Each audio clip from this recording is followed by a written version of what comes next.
प्राणा शरीरं गृहं पूजा ते विषयोपभोग रचना निद्रा समाधि स्थिति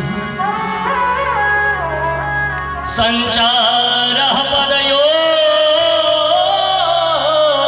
प्रदक्षिण विधि स्तोत्राणि सर्वाणि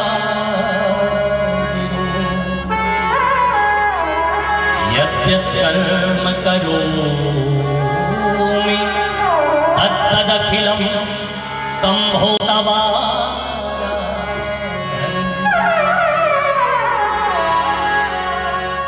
यद्यत् कर्म करोमि तत्तदखिलं सम्भोतवा।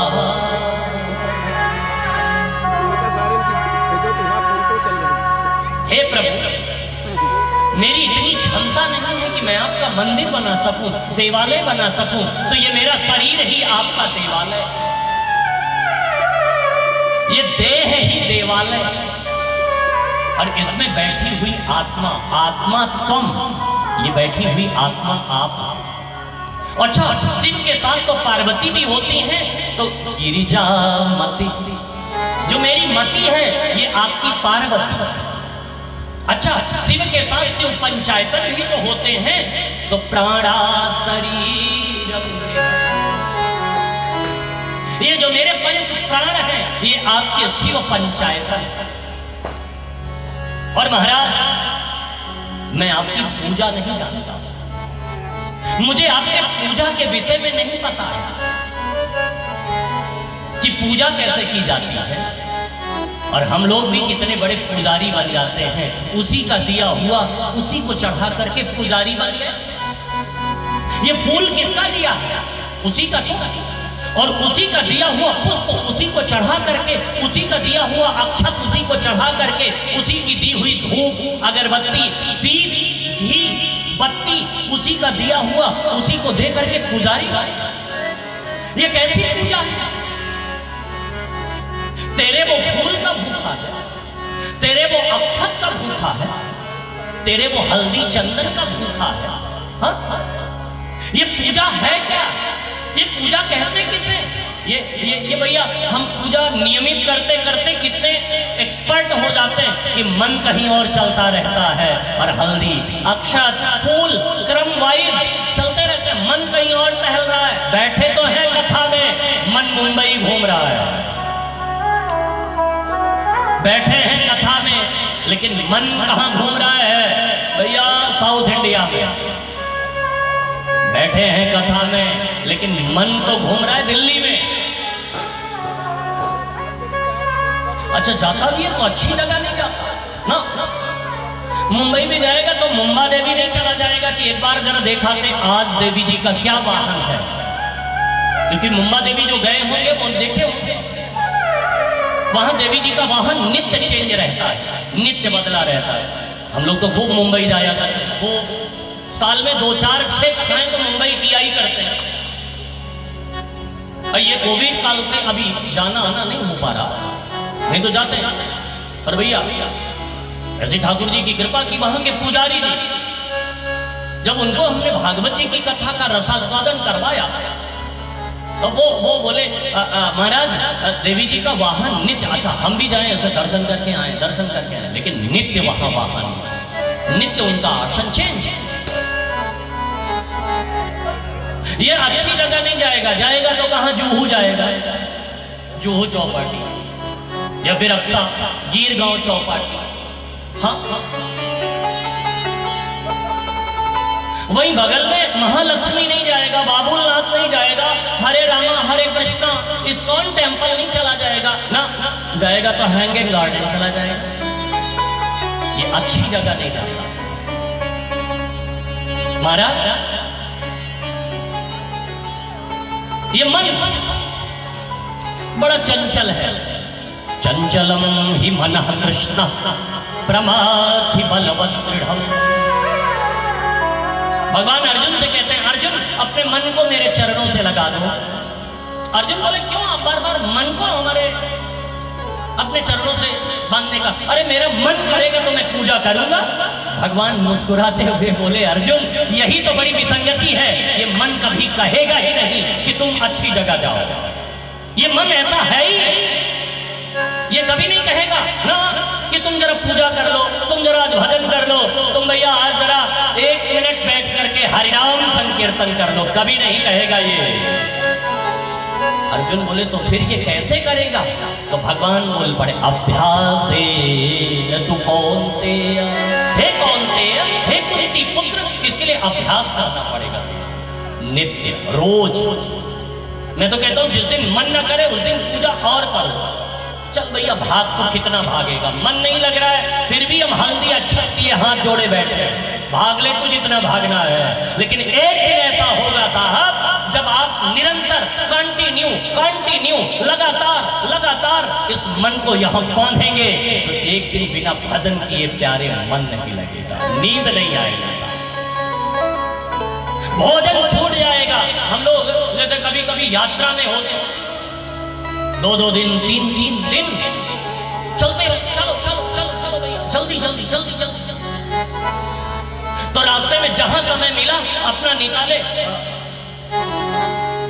जल्दी से रोड के किनारे जहां बढ़िया दिखा निकाले, लगाया आसन और झमाझम स्नान किए, फटाफट पूजा किए और निकलिए आ गया। क्यों? क्योंकि मन ही नहीं लगता। जैसे कुछ अगर अब व्यवस्था हो जाए पूजा न हो पाए तो मन नहीं लगेगा। ऐसे बड़े बड़े जो साधक हैं, हम लोग तो कुछ नहीं है, कोई 1% नहीं। जो बड़े बड़े साधक हैं भैया वो उनकी माला झोली हमेशा चलती रहती है। लेकिन जब अभ्यास होगा तब, इसके लिए अभ्यास करना पड़ेगा नित्य, रोज। ये पूजा क्या है? अभ्यास है, भगवान से अपने मन को जोड़ने का एक माध्यम है, एक सीढ़ी है। इसके लिए अभ्यास कीजिए, मानसिक पूजा। और आपने क्या पूछा?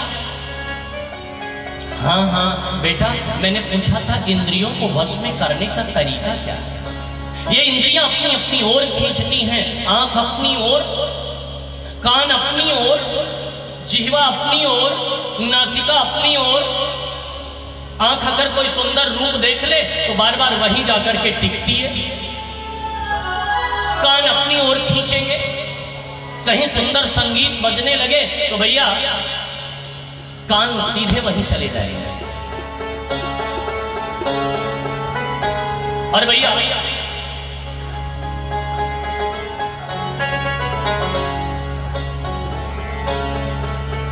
कान इंद्रियां है ही ऐसी,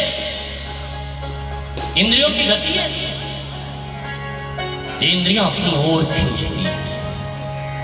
और नोट कर लेना साहब, इंद्रियों के बस में जो चलता है वो भोगी कहा जाता है, लेकिन इंद्रियां जिसके बस में चलती हैं वो योगी कहा जाता है। इंद्रियों को कैसे बस में करें? तो अष्टांग योग है इसे, यम, नियम, आसन, प्राणायाम, प्रत्याहार, धारणा, ध्यान, समाधि, अष्टांग योग। लेकिन आजकल बड़ी विचित्र स्थिति, किसी से पूछो क्या कर रहे हैं भैया? ध्यान में बैठे। क्या कर रहे हैं भैया? ध्यान। अच्छा, ध्यान का मतलब नहीं पता, बस हाँ थोड़ा सा कुछ ऐसे आसन लगा करके आंख बंद करना, बैठ गए, जान गए बस। अरे ध्यान के पहले की कुछ बातें हैं, पहले यम आता है, फिर नियम आता है, फिर आसन आएगा, फिर प्राणायाम आएगा, फिर प्रत्याहार आएगा, तब आएगा धारणा, और उसके बाद आता है ध्यान।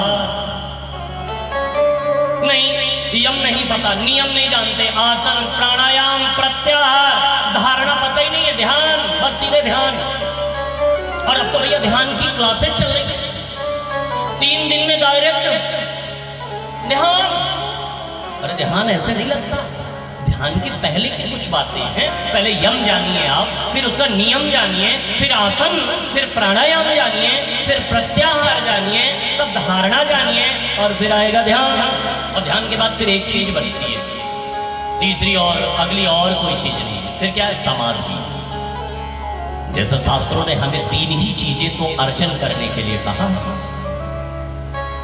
जीवन में मात्र 3 चीजें ही तो अर्जित की जाती है,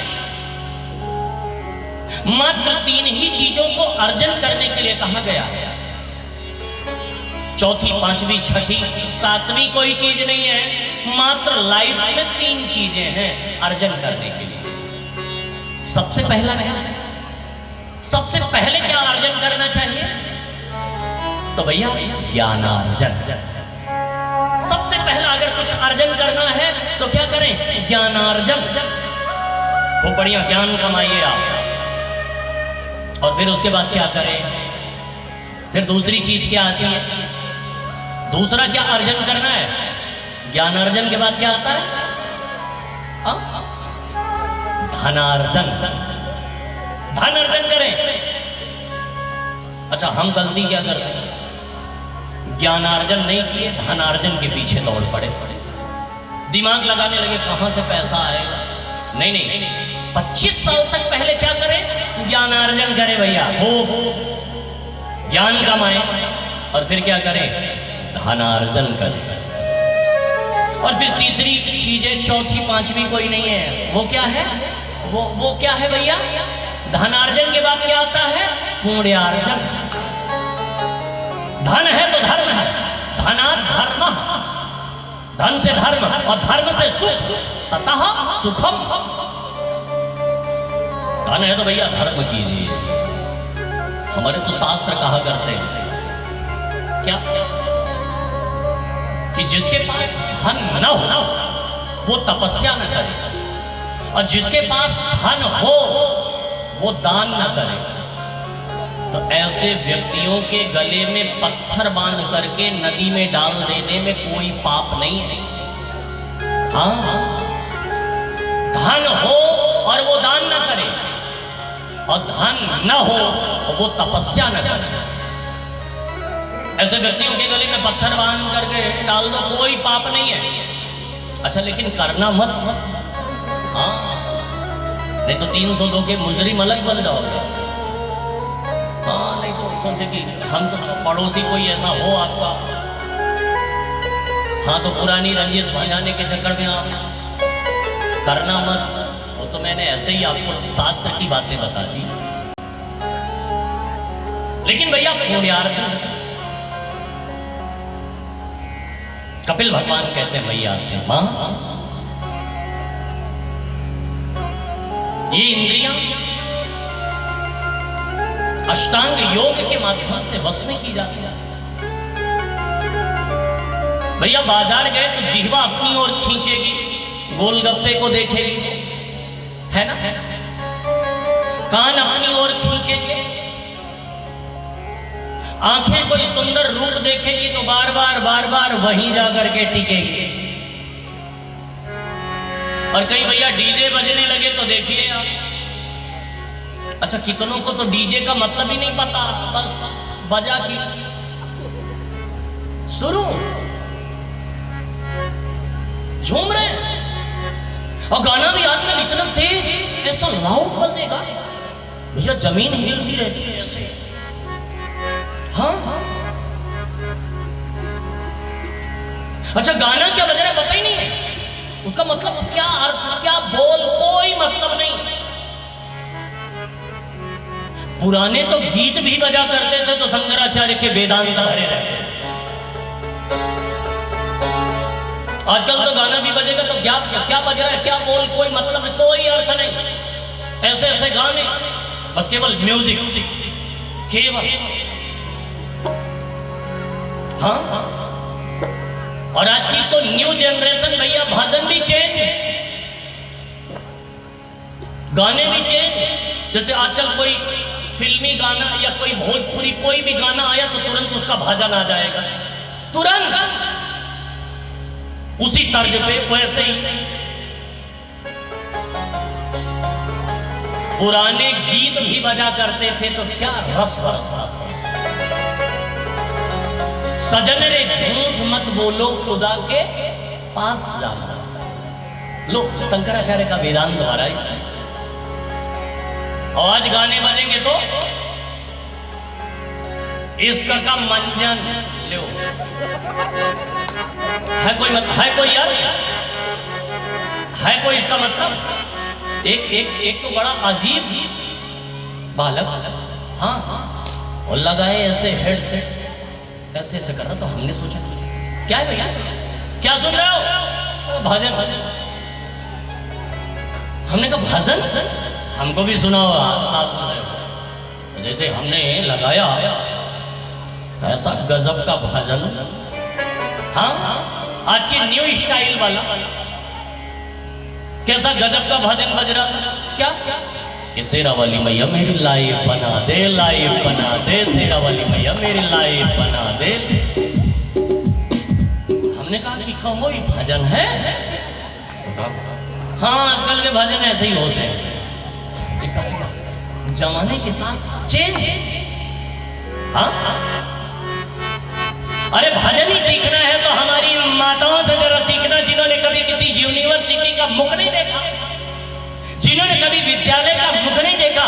ये भी झाड़ू लगाते समय गाया करती थी कि जिस भजन में राम का नाम न हो उस भजन को गाना ना चाहिए।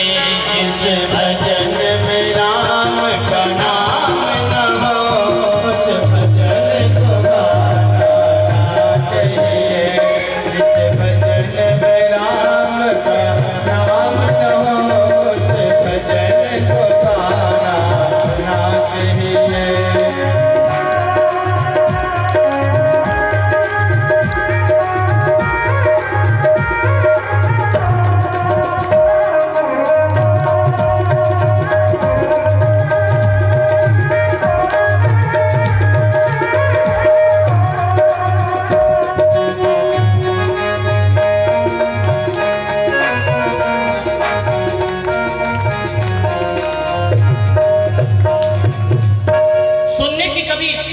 सुनिए पुराने गीतों को, पुरानी गजलों को, क्या रस बरसता है, क्या आनंद आता है।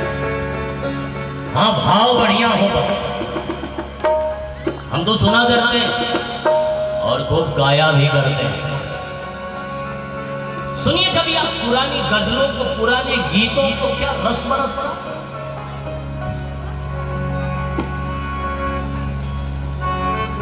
महाराज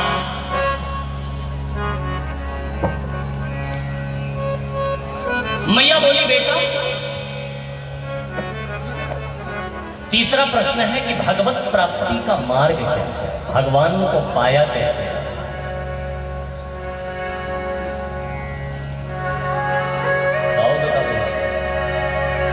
भैया हमारा बड़ा सुंदर एक गजल गुनगुना है काफी देर से। अरे हम तेरे शहर में आए हैं मुसाफिर,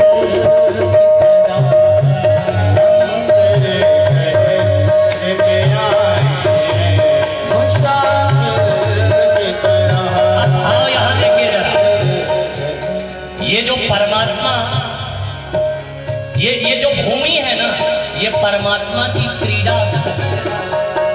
हम आप उसके हाथ के खिलौने हैं, वो हम आप जैसे खिलौने बनाता है और खेलता है। और कहने का भाव क्या है,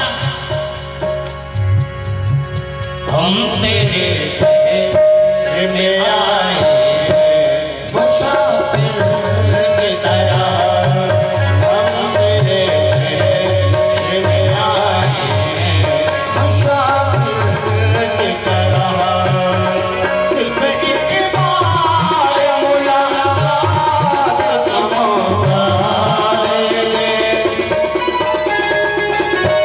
हम तेरे में आए मुसाफिर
बोल पड़े, मैया भगवत प्राप्ति के 2 मार्ग हैं इस धरा पर। क्या क्या? एक है भक्ति का मार्ग और दूसरा है ज्ञान का मार्ग। भक्ति का मार्ग मैया बिल्कुल बिल्ली के बच्चे के समान है और ज्ञान का मार्ग बिल्कुल बंदर के बच्चे के समान है। माँ तो एकदम चौंक गई, बेटा बिल्ली के बच्चे की तरह और बंदर के बच्चे की तरह कैसे? ये जरा मुझे बताओ। बोले मैया भक्ति का मार्ग जो है वो समर्पण का मार्ग। जैसे बिल्ली का बच्चा होता है, बिल्ली के बच्चे को आपने देखा होगा, जिस मुंह से बिल्ली चूहे को तोड़ करके खा जाती है, उसी मुंह से अपने बच्चे को पकड़ करके एक दरवाजा से दूसरा दरवाजा पार करता है। लेकिन बच्चा बिल्कुल समर्पित रहता है, वो ये जानता है कि मेरा हित जिसमें होगा मेरी माँ मुझे वहां ले जाएगी। लेकिन बंदर का बच्चा जो होता, बंदरिया को देखा होगा, माँ नहीं पकड़ती अपने बच्चे को, बल्कि बच्चा अपनी माँ को पकड़े रहता। ऐसे ज्ञान का मार्ग, ज्ञानी जो है वो भगवान को अपने ज्ञान के माध्यम से पकड़ करके रखता है। हाँ, अगर थोड़ा सा लड़खड़ा जाए तो भगवान की गलती नहीं है उसमें, लेकिन ध्यान देना ज्ञानी भगवान का बड़ा बेटा है, भक्त भगवान का छोटा बेटा है। एक दिन दोनों में झगड़ा हो गया।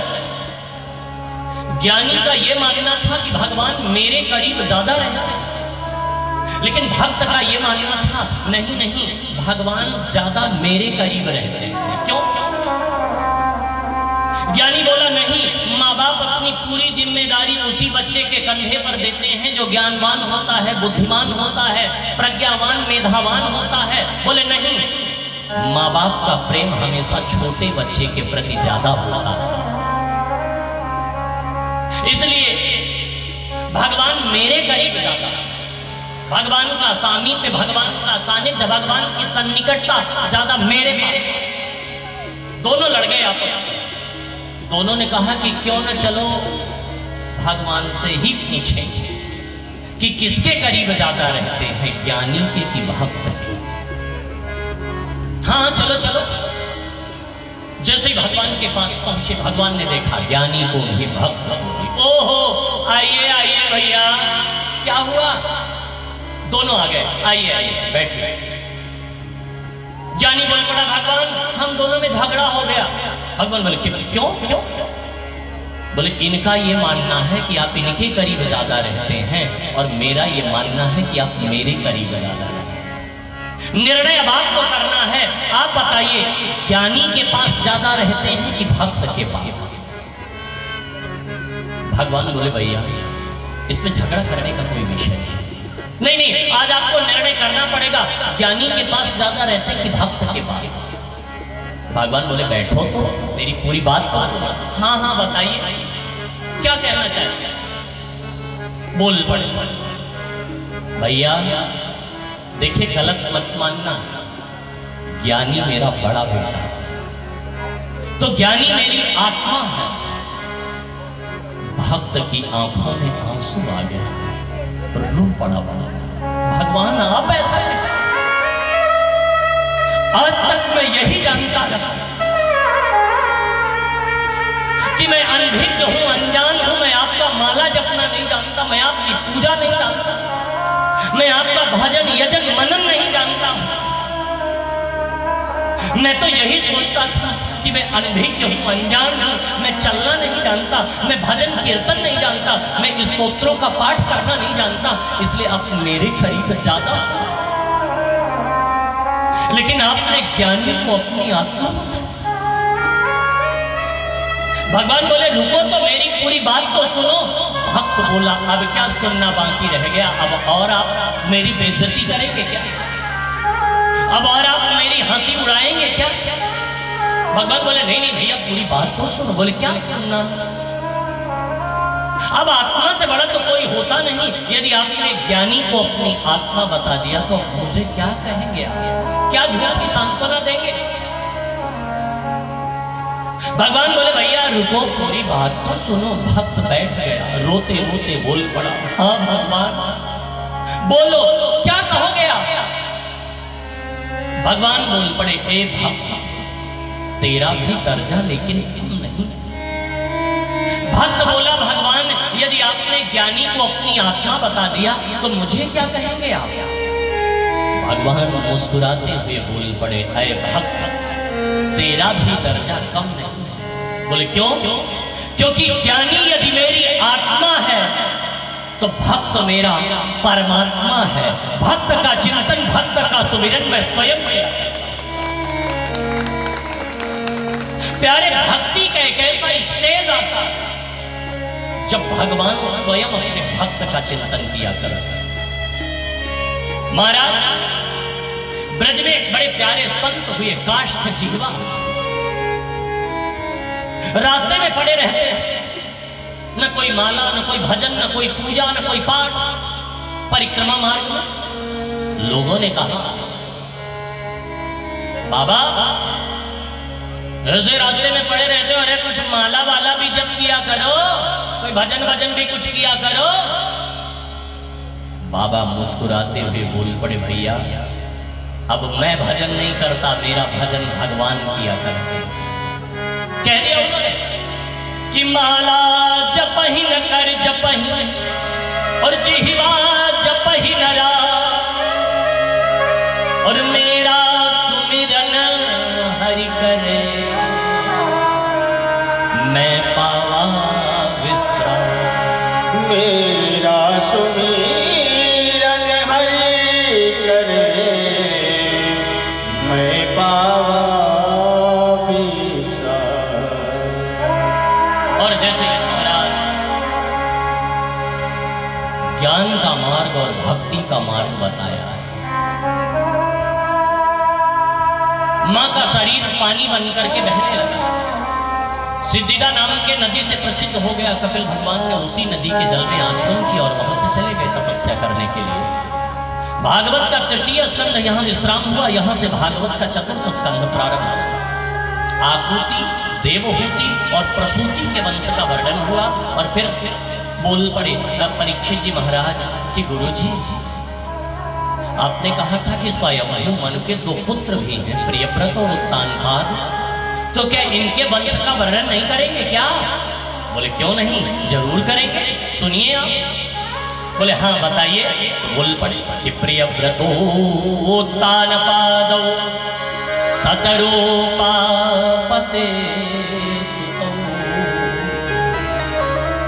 प्रिय का मतलब होता है अच्छा, और व्रत का मतलब धारण करना। जो अच्छे विचार अपने मन में धारण करे उसे क्या कहते हैं? प्रिय व्रत। और उत्तानपाद का मतलब क्या होता है? जिसका पैर समाज में सुंदर कर्मों के द्वारा ऊपर हो, उसे क्या कहा जाता है? उत्तानपाद। तो भैया उत्तानपाद जी के यहाँ सब कुछ था। बड़ी प्यारी पत्नी थी, उनका नाम था सुनीति। सुनीति का मतलब सुष्ठ्या नीति सुनीति। जो पत्नी सुंदर नीति पर चलने वाली हो उसे क्या कहा जाता है? सुनीति। कष्ट था तो केवल एक बात का, उनके यहाँ कोई संतति नहीं थी, संतान नहीं थी। और संतान का कष्ट कितना बड़ा होता है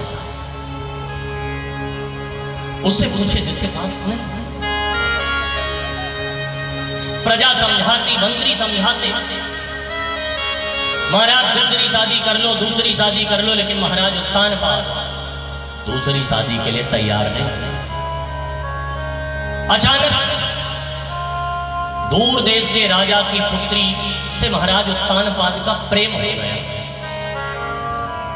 और प्रेम ही नहीं, उन्होंने उनसे शादी कर ली। नाम है उनका सुरुचि। सुरुचि का मतलब, सुरुचि किसे कहते हैं? स्वस्य रुचि यस्य सुरुचि। जो पत्नी अपनी रुचि के अनुसार की जाए। अगर आज की भाषा में समझाएं आपको, आज की भाषा में अगर आपको बताएं तो जिसे लोग लव मैरिज बोलते हैं, हाँ अच्छा पहले क्या होता था? पहले भैया मैरिज पहले होती थी और लव बाद में। अब क्या होता है? लव पहले और मैरिज बाद में। अच्छा तो पहले क्या होता था? जिसके साथ शादी हो जाए वो पत्नी पति के अनुरूप है कि नहीं है, या फिर पति पत्नी के अनुरूप है कि नहीं, लेकिन उसी के साथ जिंदगी बीत जाती है। और अब क्या होता? लव पहले हुआ, मैरिज बाद में हुई, तो हुआ क्या? होता क्या? 6 महीने नहीं बीता कि डिवोर्स का पेपर तैयार। हाँ। और एक बात, सुनीति से जो बेटा पैदा होगा वो ध्रुव होगा साहब, और सुरुचि से जो बच्चा पैदा होगा, नोट कर लेना, जो पत्नी अपनी रुचि के अनुसार की जाए उनसे जो बच्चा पैदा होगा वो सुंदर तो हो सकता है लेकिन बुद्धिमान कभी नहीं होगा। नोट कर लेना, बुद्धिमान कभी नहीं होगा। और वो नौजवान भाई बहन भी नोट कर ले, जो लोग ये कहा करते हैं कि हम तो भैया बालिग हो गए, ये निर्णय हम लेंगे, ये निर्णय माँ बाप का है और माँ बाप को ही लेने दो। आप अपने हाथों में फैसला मत डालो, क्योंकि वही लोग जीवन भर पछताते हैं जो ये कहा करते हैं ये निर्णय हम स्वयं करेंगे। क्यों? क्योंकि ये निर्णय माँ बाप का है और माँ बाप को ही लेने दो। महाराज, मैया सुनीति ने गर्भ धारण किया था। ये बात जैसी प्रजा को पता चला तो प्रजा पूरे नगर में दीपक जलाती, ढिंढोरे बजाती, बाजे बजाती, पूरे नगर में चारों तरफ उत्सव ही उत्सव मनाया जा रहा है। महाराज उत्तान बाद जैसे सुरुचि को लेकर के आ रहे थे, ये बात पता चल गई मैया सुनीति को। तो सुनीति मैया ने सुंदर चांदी की थाली में आरती सजाई और भैया जैसे ही दरवाजे पर लेकर के खड़ी हुई और जैसे ही सोचा कि सुरुचि को लेकर के आएंगे तो मैं आरती उतारूंगी, तो भैया जैसे ही सुरुचि को लेकर के पहुंचे और जैसे ही सुनीति ने देखा आरती उतारने के लिए जैसे ही आगे बढ़ी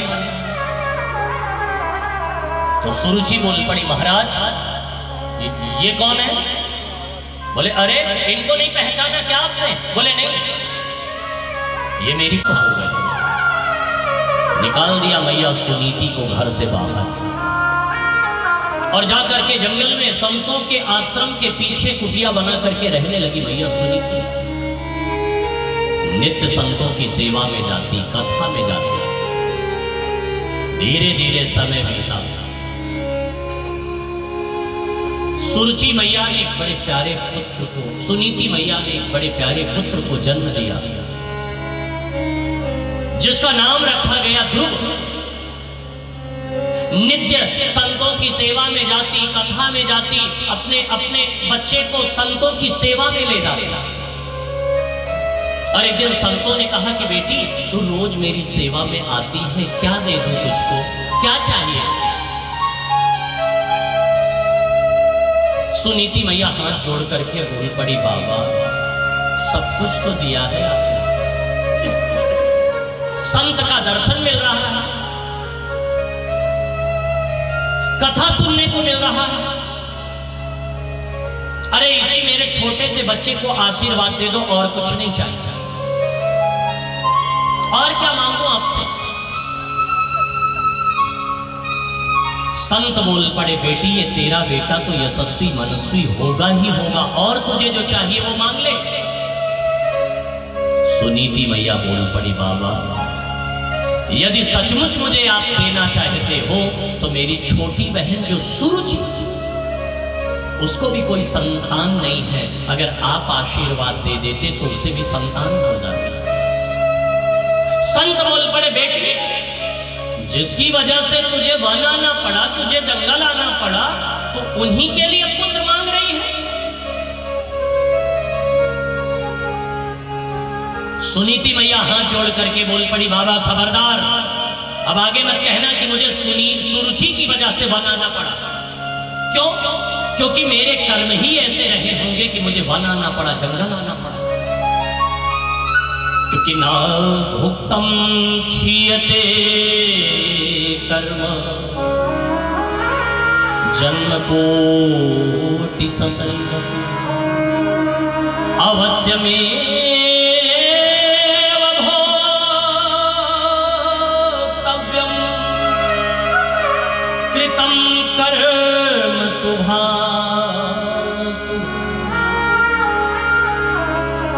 बाबा कर्मणा जायते जन्तु कर्मणैव विलीयते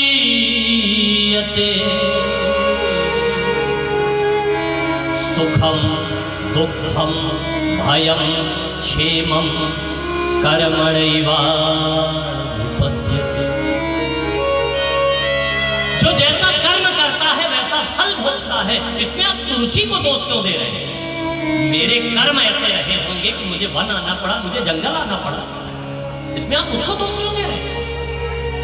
और यार सचमुच यदि मुझे वो देना चाहते हैं तो मुझे तो केवल यही वरदान दे दीजिए, यही आशीर्वाद दे दीजिए, बस और कुछ नहीं चाहिए। संत बोल पड़े, बेटी यदि तूने कहा है तो जा, मैं तुझे आशीर्वाद देता हूं कि तेरी छोटी बहन सुरुचि उसको भी पुत्र पैदा। और संयोग देखिए कि सुरुचि मैया ने भी एक बड़े प्यारे पुत्र को जन्म दिया जिसका नाम रखा गया उत्तम। और एक महाराज उत्तानपाद अपने छोटे से बच्चे उत्तम को अपनी गोद में लेकर के दुलार कर रहे। एकदा सुरुचे एकदा सुरुचे पुत्र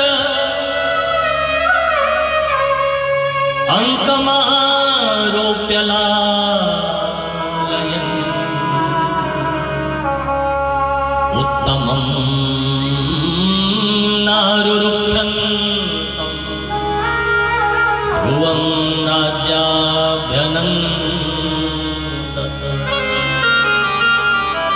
एक दिन महाराज उत्तानपाद अपने छोटे से बच्चे उत्तम को अपनी गोद में लेकर के दुलार कर रहे थे और ध्रुव जी जंगल में खेल रहे थे। तो ध्रुव जी जंगल में खेलते खेलते अचानक राजमहल की पताका देखी।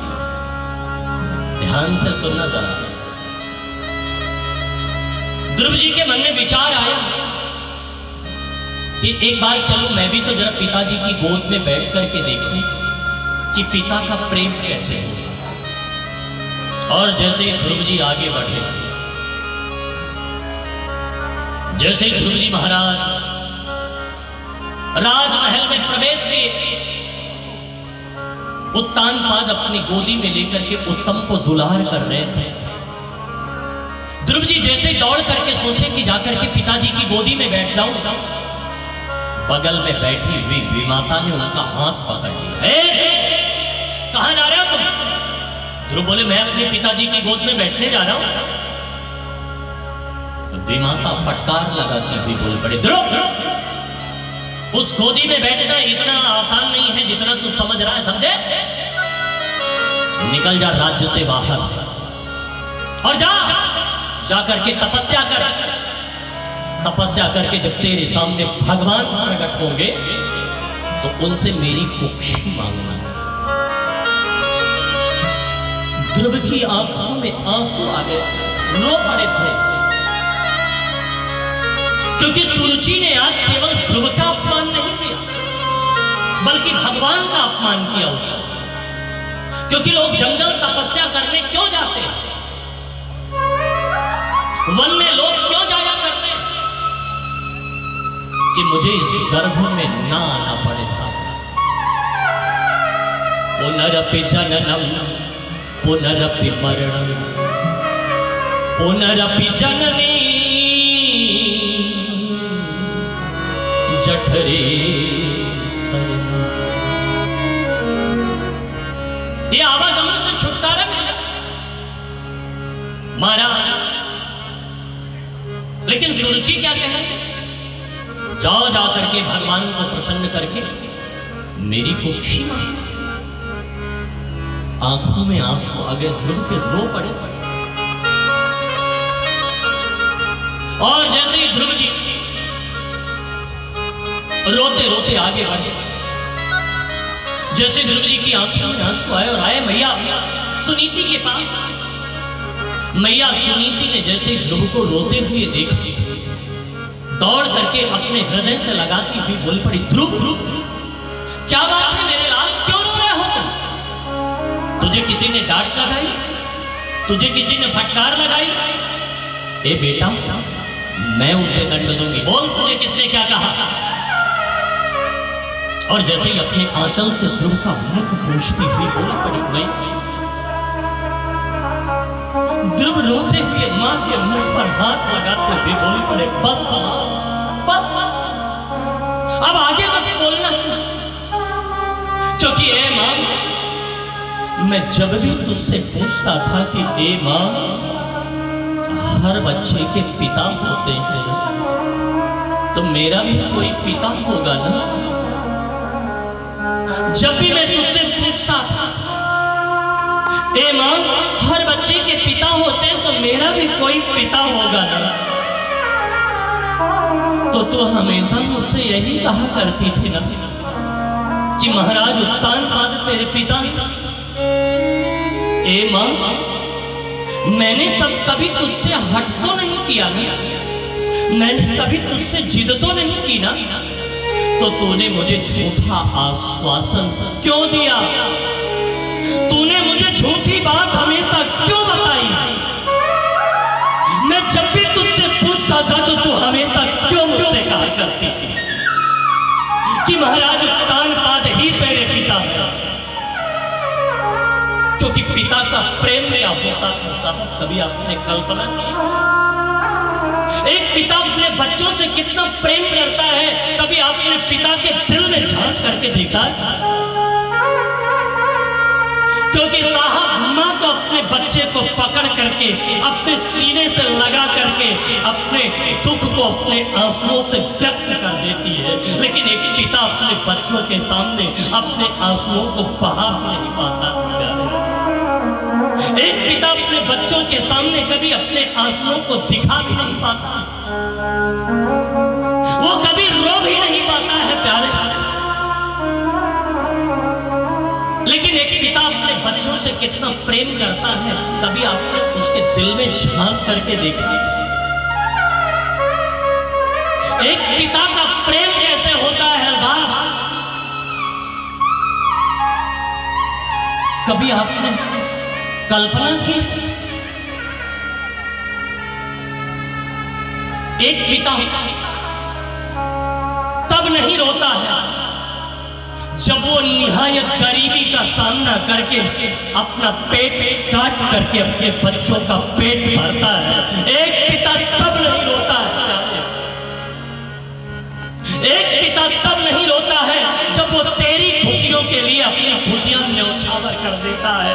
एक पिता तब नहीं रोता है जब वो तेरी खुशियों के लिए दूसरों के यहाँ मेहनत मजदूरी करता है। एक पिता तब नहीं रोता है, एक पिता तब नहीं रोता है जब तेरी खुशी के लिए वो दिन दिन भर मेहनत करता है, मजदूरी करता है, नौकरी करता है। एक पिता तब नहीं रोता है, एक पिता तो तब रो पड़ता है जब उसका वही बेटा बड़ा होकर के अपने परिवार के सामने, अपनी पत्नी बच्चों के सामने अपने पिता को डांट करके कहते हुए बोलता है, क्या किया आपने? ये सब तो मैंने बनाया। उसी समय पिता का हृदय फट जाता है, एक पिता रो पड़ता है। लेकिन एक पिता की कितनी अहमियत है हमारी जिंदगी में, एक पिता की कितनी जरूरत है हमारी जिंदगी में, कभी आपने कल्पना की? अरे साहब, पिता है तो माँ का सिंदूर है, पिता है तो माँ की चूड़ी है, पिता है तो माँ का सुहाग है, पिता है तो बाजार के सारे खिलौने अपने हैं, पिता है तो दुनिया की सारी खुशियां अपनी हैं, पिता है तो दुनिया के सारे रिश्ते अपने हैं, पिता है तो दुनिया के सारे नाते अपने हैं। लेकिन जिस दिन पिता का साया अपने सर से हट जाता है, उस दिन यही दुनिया हमें अनाथ कह के बुलाने लगती है। अनाथ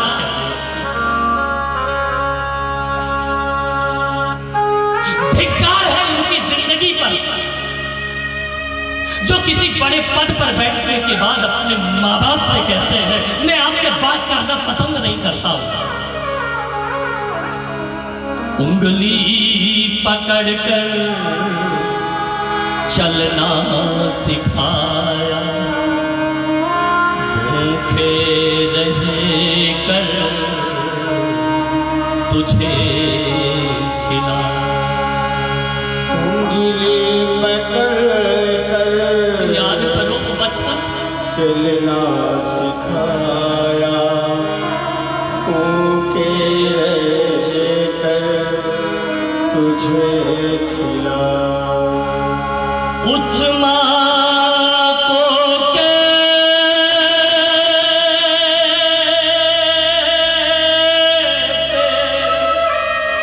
भूल गया,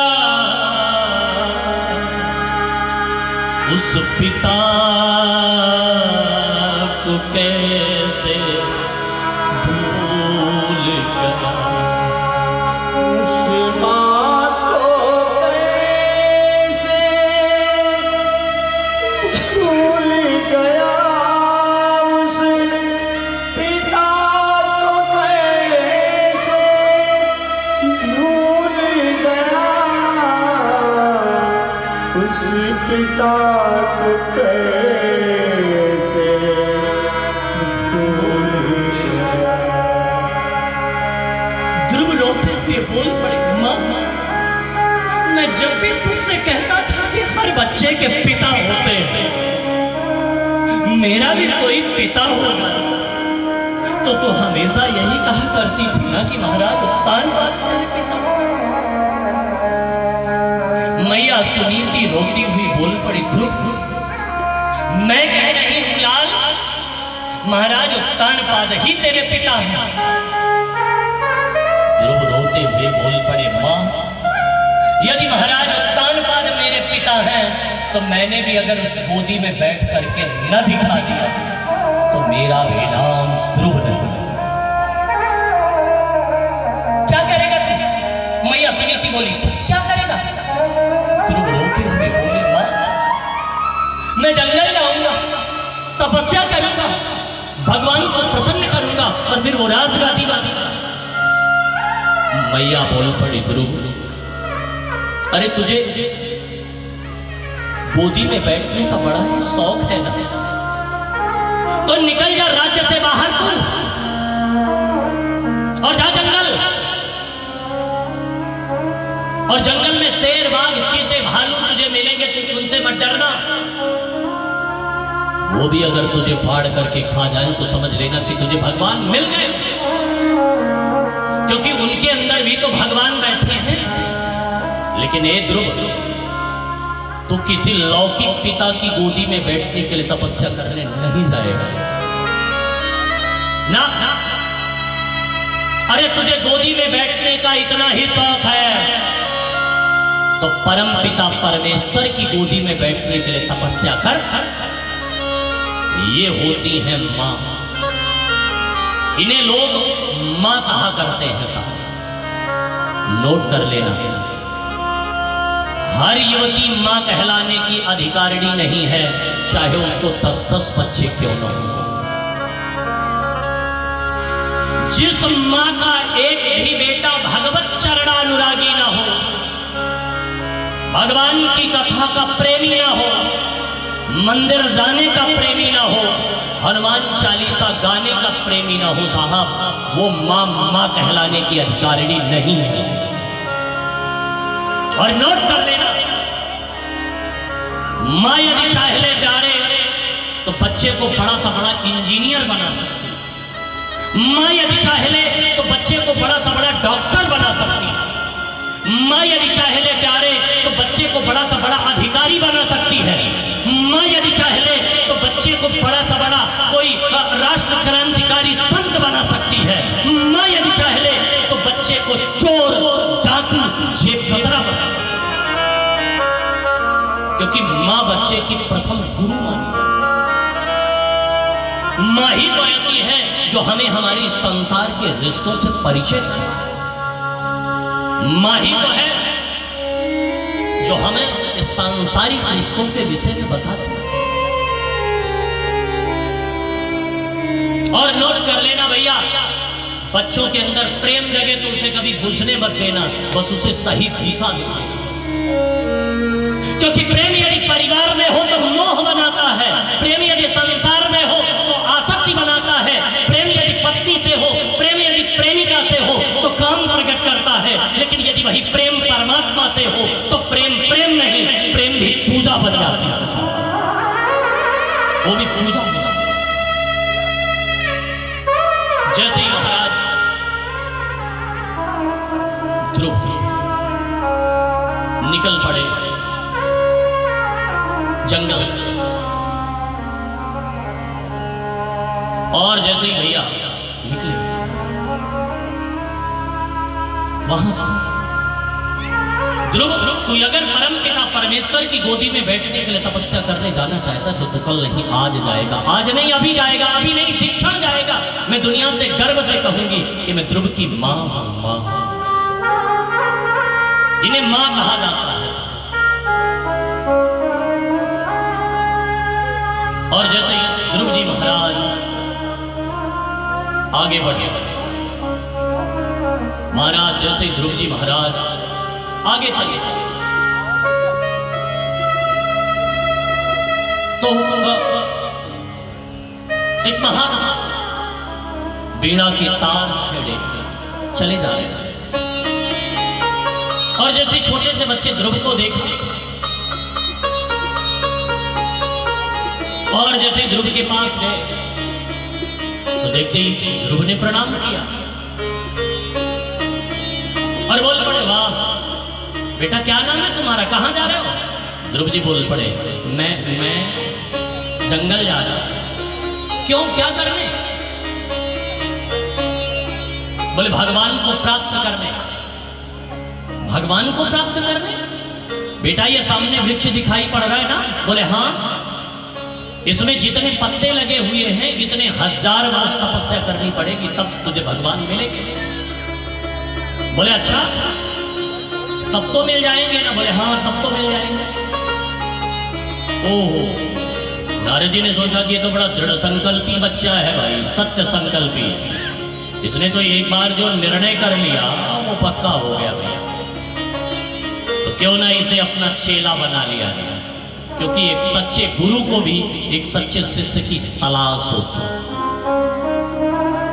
जैसे हमारे गुड्डू भैया बड़े दृढ़ संकल्पी निकले। हम लोग जो कथा के स्थान का चयन करने आए थे, चित्रकूट से वापस हो रहे थे, तो गुड्डू भैया भी हमारे साथ थे। तो इन्होंने वादा किया था कि कथा में एक दिन जरूर आएंगे। और देखिए आज इतनी लंबी यात्रा करेंगे, है ना? और देखिए प्रधान जी गलगली पिंटू भैया अभी हम लोग अब जब आपके जनकपुर में कथा कर रहे थे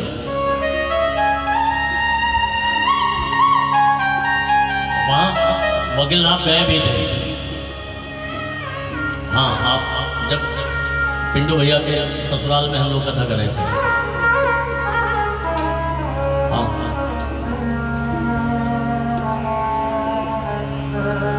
बड़ी सुंदर चर्चा चल रही है और आप सब भगवत चरणानुरागी भक्तों का सुंदर पदार्पण।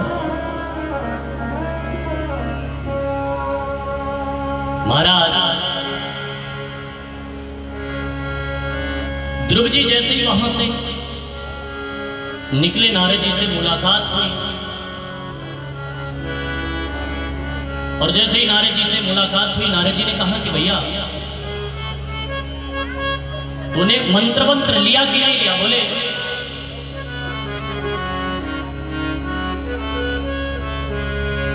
मुझे पता ही नहीं कि मंत्र होता क्या है, दीक्षा का मतलब क्या है मुझे पता ही नहीं है। जैसे ही महाराज ध्रुव जी बोले तो नारद जी बोल पड़े, भैया बिना गुरु के भवसागर से बेड़ा पार नहीं हो सकता, इसलिए गुरु तो जीवन में परम आवश्यक है, गुरु तो बनाना ही पड़ेगा, क्योंकि बिन गुरु भव निधि तरे न कोई, जो विरंचित शंकर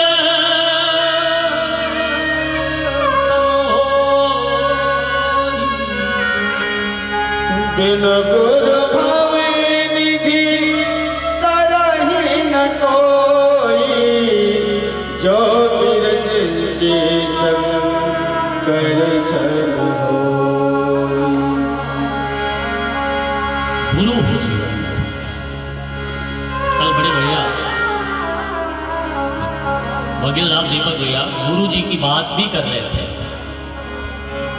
आइए थोड़ा सा 2 मिनट गुरु के विषय पर प्रकाश डाला जाए, क्योंकि एक दिन यहाँ